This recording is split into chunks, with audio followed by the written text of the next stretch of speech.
On January 2013, the long-awaited DmC Devil May Cry was released, and oh my has this been a controversial title. The game had received a lot of negative attention during development, and the demo released in November was considered atrocious. Hell, even I did a collab review with the other Spartan panning it. However, after the game's full release on January 15th, it managed to get a different reaction. The game was well received, especially among critics, but among the Devil May Cry fandom, it has been a base breaker, with one half the fanbase welcoming the change, and the other half expressing severe disappointment. But hey, enough about that, let's take a look at my thoughts on the game. Now, as I have limited experience with the original Devil May Cry franchise, I cannot give you the opinion of a longtime fan, so don't expect many comparisons to the original series. The first thing I want to get out of the way is the story. Now, while it is good in concept, good God, is the execution horrendous! Unfortunately for this game, it's hampered by poorly written dialogue and characters. This new incarnation of Dante especially is unlikable. Ninja Theory tried to make him look cool by having him screw strippers, drink, curse like a sailor, and at the beginning of the game have a "look at me, I'm aloof and I don't give a damn" attitude. Needless to say, it does not work. It honestly feels like Ninja Theory was just trying way too hard to make him look badass and edgy. But as a result of this, the dialogue ends up becoming so god-awful that it's downright hilarious. Hey Bob, put a spin on this. Fuck you! Fuck you! Fuck you!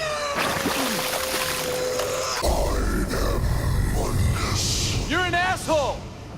Where's that damn fourth Chaos Emerald?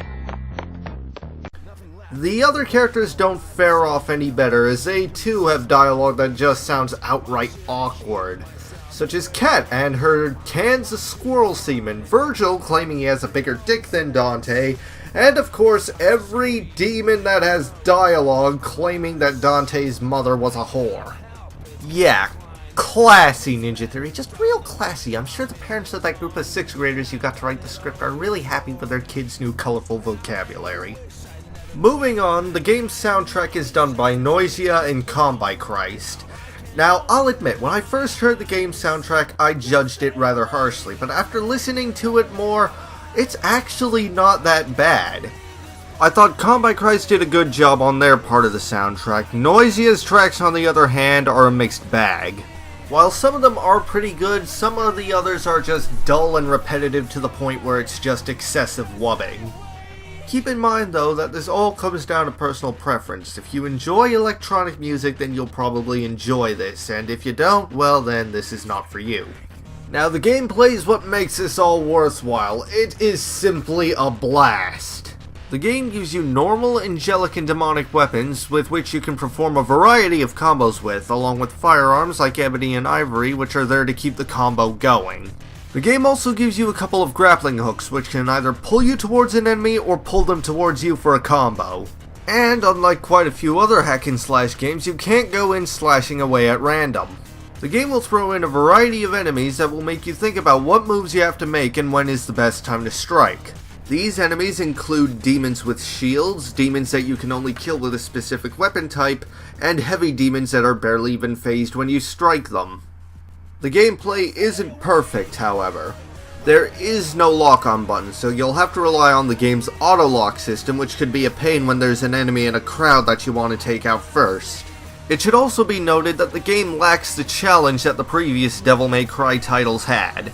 On your first run, you had the choice of Human, Devil Hunter, and Nephilim difficulties, and admittedly all three of those are pretty easy. But just because the game is easy doesn't mean it's bad. The decrease in difficulty does make the game friendlier for those who are casual players or those getting into the hack and slash beat 'em up genre. Plus, there is still plenty of fun to be had in the combat, and the fact that you can unlock harder difficulties such as the Son of Sparta difficulty and the Dante Must Die difficulty adds plenty of replay value to the game. You also have the choice of revisiting past levels to hunt for lost souls, keys that unlock secret missions, and the doors that contain them. But even when taking all this into account, even I have to admit that the bosses are a major disappointment. There are only 6 bosses in the game, and all of them have repetitive patterns that are pretty easy to figure out, and a couple of them have weak spots that you don't even need to hit, Poison being the most notorious example. Despite the glaringly obvious weak spot on her head, all you have to do is hack away at her fingers until her health bar is drained, then use the demon grapple to pull out a cord. Pretty easy to do since all she does is sit around in one place and all of her attacks are easy to dodge. The boss fight with Mundus is even worse. After taking out his arms, all he'll do is just shove his head in front of you and you'll be able to take out his head with little to no effort whatsoever. And the boss fight with Virgil is especially atrocious since you can't even pull off a proper combo as there are a bunch of cutscenes during the fight.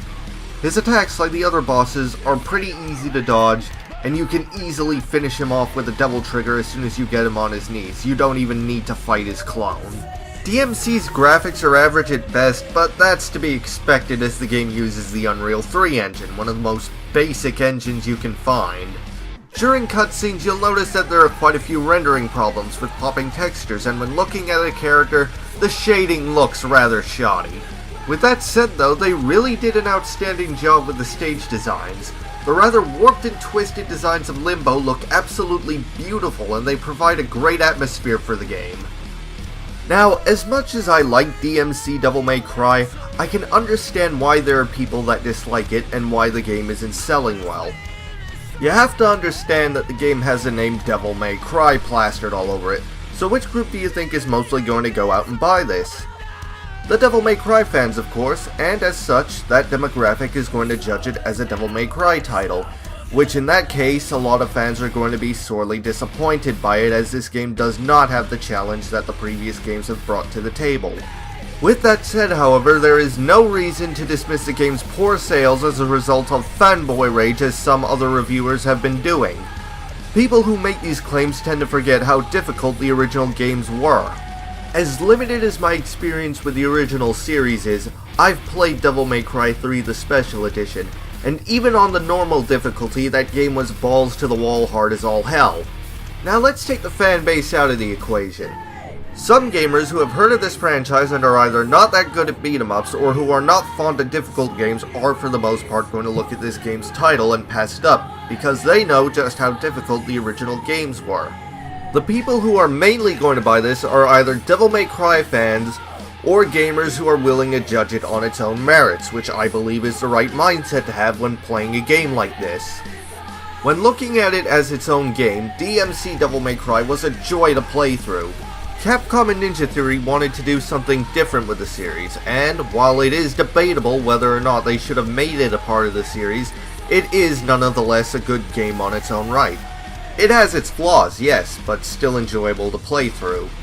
So give it a shot, judge it on its own merits, and you'll probably enjoy it.